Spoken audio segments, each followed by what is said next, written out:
With less than 1 week left in the regular season, the playoff picture is starting to take shape. Some teams are already into the dance, but the wildcard picture is as murky as ever. Here's a look at who I think the playoff teams will be and who is ultimately going to win it all in 2023. Baltimore and Tampa Bay are neck and neck for the AL East title, and it could very well come down to the final day of the season. Whoever doesn't win the division will be the top wildcard team, and I think it'll be Tampa Bay who comes up short in the East.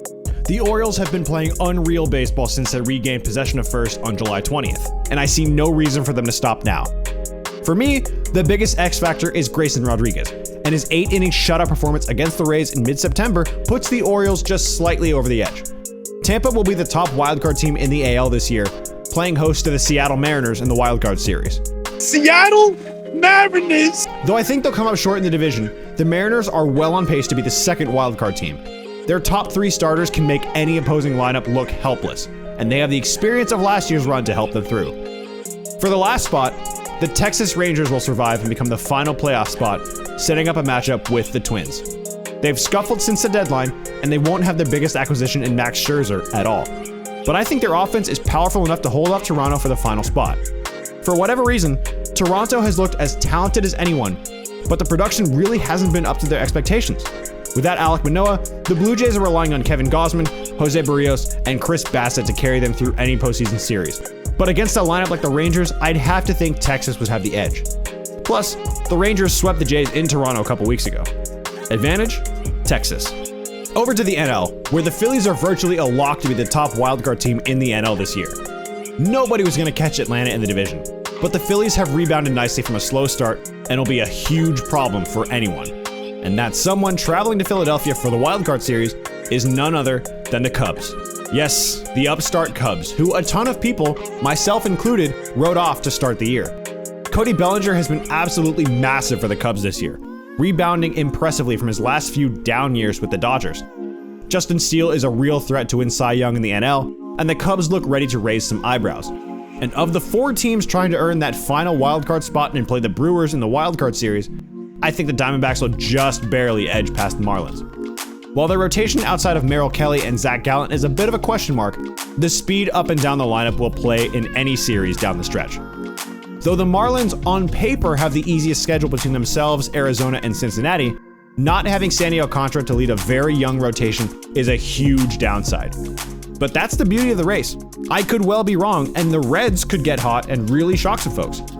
Of the remaining schedules, they have the least amount of travel, hosting the Twins and Pirates before going to Cleveland and St. Louis to end the year. But I think they've just run out of steam and will fade out of the picture by the end of the season. Same for the Giants, who put up a huge fight until the very end. The Giants also have 6 games with the Dodgers left in the season, and despite the Dodgers already clinching the West, the Giants just won't have enough. So now that we laid out the postseason field, it's time for the best and worst part of this video. Predictions. In the wildcard round in the AL, the Rays host the Mariners and the Twins host the Rangers. In the NL, the Phillies host the Cubs and the Brewers host the Diamondbacks. The Mariners will move on and have a date with the Orioles on the backs of stellar outings from Luis Castillo, George Kirby, and Logan Gilbert. The Rays have suffered a silly number of injuries to their pitching staff, and the offense has cooled off considerably. In the other matchup, the Rangers will upset the Twins and head to Houston. Minnesota, for whatever reason, just can't seem to win a playoff game. And unfortunately, that trend looks to continue thanks to Corey Seager, Marcus Semien, and Adolis Garcia. In the NL, the Phillies will move on and play the Braves in a rematch of the 2022 NLDS. The Phillies have been the top wildcard team for much of the second half, and if not for the Braves being the juggernaut that they are, they'd probably win the division themselves.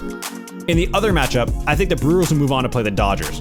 Corbin Burns isn't having a Cy Young caliber season, but he's still filthy enough to win on any given day he takes the ball, even without his best stuff.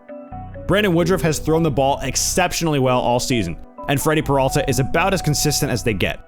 With the mixture of youth and experience, the Brewers should move on to play the Dodgers pretty easily.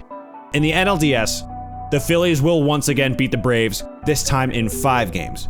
This Braves team, to me, is starting to look like those teams from the 90s and 2000s that won 14 straight division titles, but only 1 World Series.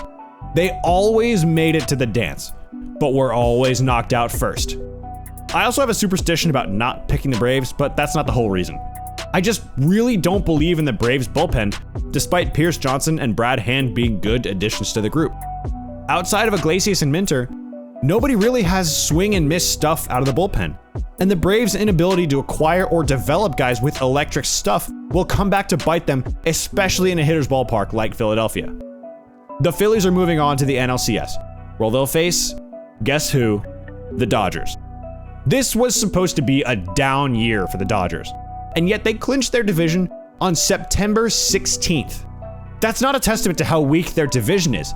It just validates how dominant they've been in the West in the last 6 or 7 years. They obviously will be without Arias, who I honestly hope never pitches in the big leagues again, and Walker Buehler, but count out the Dodgers at your own risk. They've put together a makeshift team of guys on one-year deals to go with MVP candidates Mookie Betts and Freddie Freeman, and are my pick to be in the NLCS once again. Side note, there's actually a really interesting trend with the Brewers. Every team that has knocked out the Brewers in the postseason since 2018 at least goes to the World Series, if not wins it. In the American League, I believe the Mariners will continue to march forward and one-up their 2022 campaign by making it to the 2023 ALCS. The Mariners are as tough as anyone, particularly in a short series, and are always a threat to upset the established order. And they'll continue to do that by knocking out the Orioles in the ALDS, once again on the backs of Castillo, Kirby, and Gilbert delivering stellar outings, and Julio Rodriguez being the superstar we all know him to be. While I am still pretty high on the Orioles, I just don't think their pitching can hold up against a team like the Mariners, who has recent and relevant postseason experience. 2023 was a huge step forward for the Orioles, but the ALDS is as far as they'll go. For the other matchup, this one's pretty easy. It's Houston. It's always going to be Houston.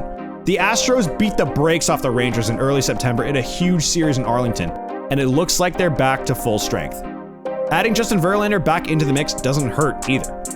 They're headed back to the ALCS. Again, it's boring, I know, but that's them. So, who wins the pennant in 2023?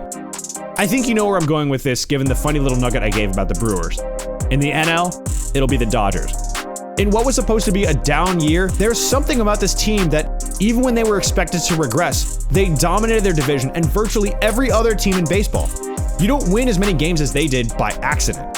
They are the class of the NL, and despite an early exit in 2022, they'll take down the Phillies in 7 games. In the AL, it's boring, and I really hate it, but it's the Astros. I want the Mariners in the World Series so badly, but the Astros just always know how to get it done, even when they supposedly don't know what's coming.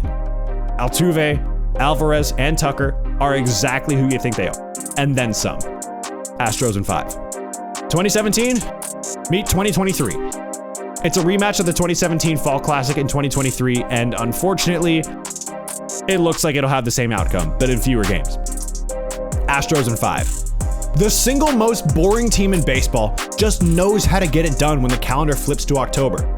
I'd love to be wrong, of course, but it just looks like we're headed for the same result as 2017. Nobody's really talking about the Astros because they're just so good.